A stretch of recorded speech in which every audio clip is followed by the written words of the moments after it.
monde. Bonjour tout le monde. Aujourd'hui, nous sommes le 21 décembre. Ouais.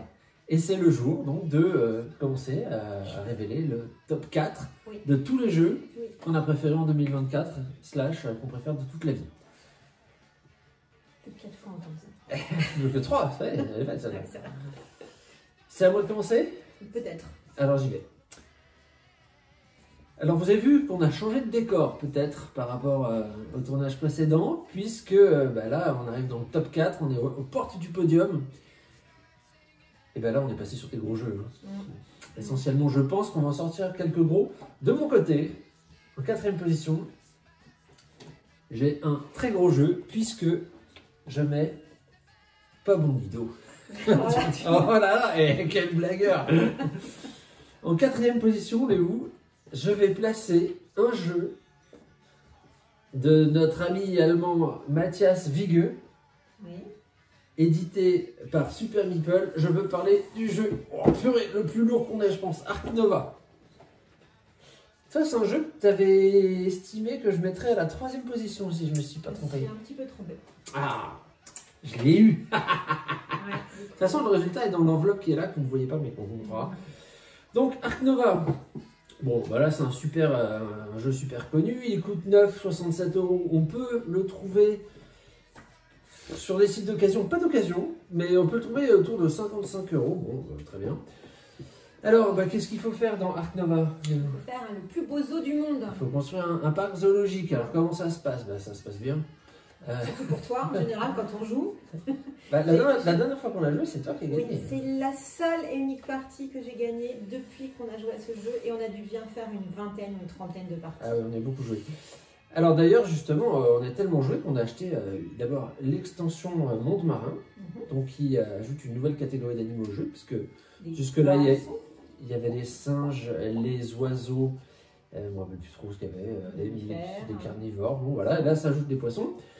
Et on a aussi une mini-extension qui a ajouté un plateau de jeu, parce qu'on a chacun un plateau individuel dans Ark Nova qui représente notre parc, sur lequel on va venir mettre des enclos. Dans les enclos, on mettra des animaux. Pour la faire courte, il y a 2 pistes, il y a même 3 pistes de score. Alors, une piste au milieu qui compte un peu moins que les autres, qui est la piste je me rappelle plus, de réputation, qui débloque pas mal de bonus. Oui. Mais surtout, on a les 2 pistes qui font le tour du plateau. En bas, il y a la piste d'attrait qui représente un peu l'attrait, l'attractivité de votre zoo. Ouais, c'est ça. Et qui, entre parenthèses, va être ce qui va déterminer l'argent que vous gagnerez à chaque pause. Et de l'autre côté, vous avez une piste de... je sais plus, je ne me rappelle plus comment elle s'appelle. Enfin, en gros, qui représente votre action pour la nature en général, globalement. Et la partie s'arrête dès que un joueur a des marqueurs qui se croisent sur les 2 pistes. Bon, ce qu'on peut dire d'Ark Nova? C'est que c'est un super jeu. Le principe, en fait, on peut faire, à chaque fois que c'est notre tour de jeu, on peut faire une action parmi 5 possibles. Donc, il y a mettre des animaux dans un enclos, donc construire des enclos. On peut faire une action de mécénat, soit pour jouer des cartes mécènes, qui sont des cartes un peu transversales, qui vont nous aider dans le jeu pour gagner de l'argent. On peut faire, en 4, qu'est-ce qu'on peut faire? On peut faire une action sur le plateau de coopération internationale. Là, on peut aller chercher des partenariats avec d'autres zoos. Et la dernière des 5 actions, c'est vendre des cartes. Enfin, ah oui, c'est piocher des cartes, puisqu'on a au centre une rivière de cartes dans laquelle on va pouvoir prendre il y a un peu tout comme cartes, mais il y a notamment les cartes animaux qu'on placera dans notre zoo après. Bon, et la mécanique forte de jeu, si vous voulez, c'est qu'il y a donc ces 5 actions disponibles. Et en début de partie, vous les placez, vous mettez l'action animaux sur le niveau 1 et les 4 autres sur les 4 niveaux 2, 3, 4, 5 qui restent de façon aléatoire. Et à chaque fois que vous jouez une action, en fait, la puissance de cette action va dépendre du niveau où elle se trouve. Donc si vous la jouez au niveau 4, eh ben, elle a une force 4. Et une fois que vous l'avez joué, votre action, vous la placez en 1 et toutes les autres se décalent vers le 4, sauf le 5, lui qui reste là où il était en 5. Voilà. Et donc, plus vous attendez en fait pour jouer une action, plus elle est puissante. Mais il faut les faire aussi dans un certain ordre parce que vous ne pouvez pas mettre des animaux dans votre zoo si vous n'avez pas d'abord construit des enclos, etc. Il faut avoir des enclos assez gros pour mettre des gros animaux. Donc, c'est un jeu qui demande pas mal de planification dans votre tête quand vous préparez. D'où l'explication que je n'ai gagné qu'une partie. Oh, ça va. Non mais... Mais puisque c'est la dernière, c'est toi la meilleure pour l'instant. C'est moi qui l'ai. Et voilà, donc c'est un jeu... alors, nous, on y joue à 2. J'ai essayé le mode solo qui est proposé de base dans la boîte. C'est pas très intéressant. Il n'y a même pas d'adversaire en fait. C'est un mode solo, c'est une course contre la montre. Il faut essayer d'atteindre, je ne me rappelle plus, un objectif avant X tours et le X n'est pas très élevé. Il y a un mode solo non officiel qui s'appelle RNO, qui lui simule un adversaire. Et là, c'est déjà plus intéressant. Mais bon, c'est quand même vachement plus sympa à 2. Et après, à plus que 2, on n'a pas essayé. Ouais. Mais je pense qu'à 2, c'est mieux. Parce que la réflexion entre les tours peut être assez longue. Et donc, s'il y a 2 adversaires, voire 3, si on joue à 4, dont on doit attendre qu'ils aient terminé de réfléchir à leur coup, ça, je pense qu'il peut y avoir des temps d'attente de 10-12 minutes entre chaque tour. C'est long, ça. Mais à 2, ça va, ça passe bien. Même si des fois, on se fait un peu fumer le cerveau et qu'il y a un peu d'analyse paralyse. Voilà. Très bien. Alors moi, ce que je peux vous dire, c'est que si vous ne l'avez pas, je vous le conseille. Les extensions, elles sont... Il y a de la poussière dessus, donc ça fait longtemps qu'on n'a pas joué. C'est vrai qu'en plus, ça fait assez longtemps. On a joué au début d'année, mais je crois que depuis l'été, on n'a pas dû avoir l'occasion d'y rejouer. Et les extensions, le monde marin, et puis même les plateaux qui changent un peu la donne, moi, je trouve qu'elles apportent vraiment un plus. Monde marin, ça donne des nouveaux animaux. Et en plus, je ne sais pas si tu te rappelles, mais je pense que c'est un problème qu'ils avaient dû remarquer avec les retours qu'ils ont eu, que la rivière de cartes qui est au milieu, elle avance pas très vite. Là, il y a quelque chose qui la nettoie régulièrement quand il y a une icône particulière. Et puis, les plateaux, c'est sympa de jouer avec des plateaux différents, puisque ça change un peu la stratégie qu'on va adopter au cours de partie. Voilà, donc mon top 4, Ark Nova, que tu aurais bien vu sur le podium. Non, raté. Et toi, Léo, alors, quel est le jeu que tu as placé en 4e position de tes jeux préférés / du monde? Ça reste le même. Est-ce que c'est Ark Nova aussi? Ça n'est encore jamais arrivé qu'on mette un jeu à la même position. Eh ben non. Non, c'est pas Ark Nova. Alors, je suis curieux de savoir ce que tu as mis en 4e place. Eh bien, en 4e place, j'ai mis Everdell. Everdell, où il est? Là. Il est là. Ah vas-y. Everdell, vraiment, c'est un super jeu. J'adore. C'est un jeu où on joue un animal. Alors on joue soit un hérisson, soit un écureuil, soit une souris, ou je sais plus quoi d'autre. C'est un jeu de James Wilson. James Wilson. C'est quand même, si je dis pas de bêtises, James Wilson, c'est l'assistant du Dr House. J'ai pensé ça tout à l'heure. Ouais, il me semble que c'est lui. Exactement qu'il avait. Alors on ne dévoile pas la fin. Non. Voilà, c'est Matago. C'est un jeu qu'on peut trouver d'occasion autour de 40 €. Sinon, c'est un jeu autour de 70 €. On vous peut annonce jouer de 1 à 4 et c'est une partie qui dure à peu près 1 heure. Et c'est ça. Oh non, oh non. Quand on joue à 3 avec toi et nous, c'est des parties qui font 2 heures. Je pense que 1 heure, on est en dessous de la réalité. J'ai pas dit, tiens, Ark Nova d'ailleurs. Ark Nova, c'est 2-3 heures. La partie à 2. Voilà, là, c'est des bons.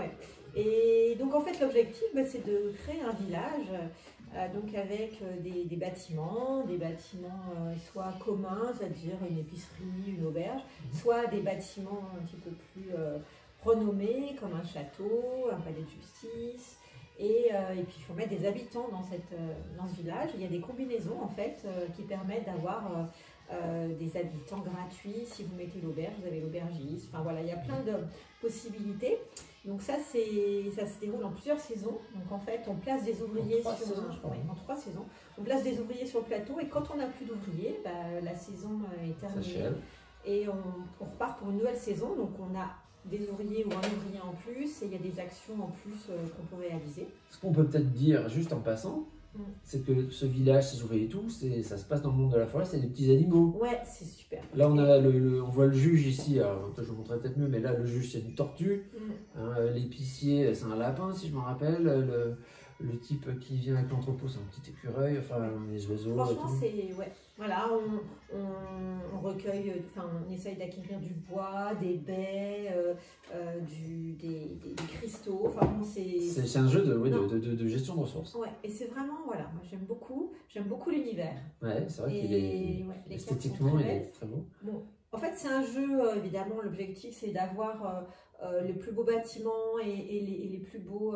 C'est-à-dire le plus de points de victoire. Oui, le plus de points de victoire. Alors, il y a quelques interactions quand même, on peut arriver un petit peu à enquiquiner les autres.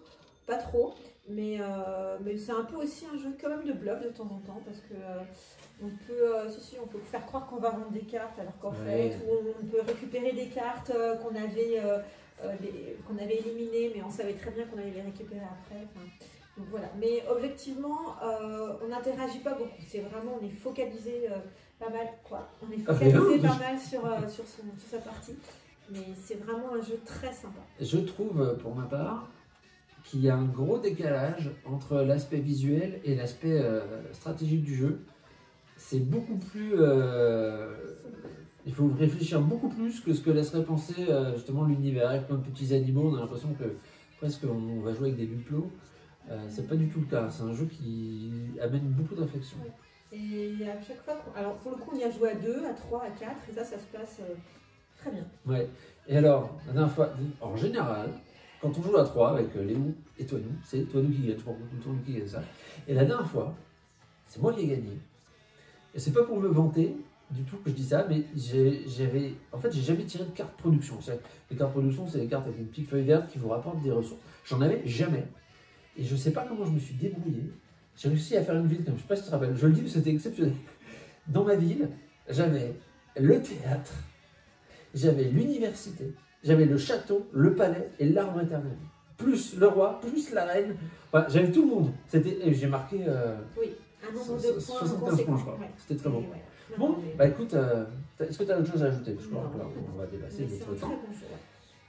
Et ben bravo alors pour ce top 4. Bon, bah je le valide. Hein. Je valide. Moi, je pense que Ark Nova, c'est un jeu que tu aimes bien aussi. Peut-être qu'on va le retrouver dans ton top 3 sur ton podium. On ne peut pas tout mettre. Non, on ne peut pas tout mettre. Lui, ça va être un plaisir. D'ailleurs, j'avais parié qu'il y serait quant à moi. Dans ton top. Je ne sais plus à quelle place je l'ai mis, mais je crois que je l'ai mis en 2 ou en 3. Bon, ben alors à demain pour on attaquera le podium. Et voilà. Ouh là là. Suspense. Salut.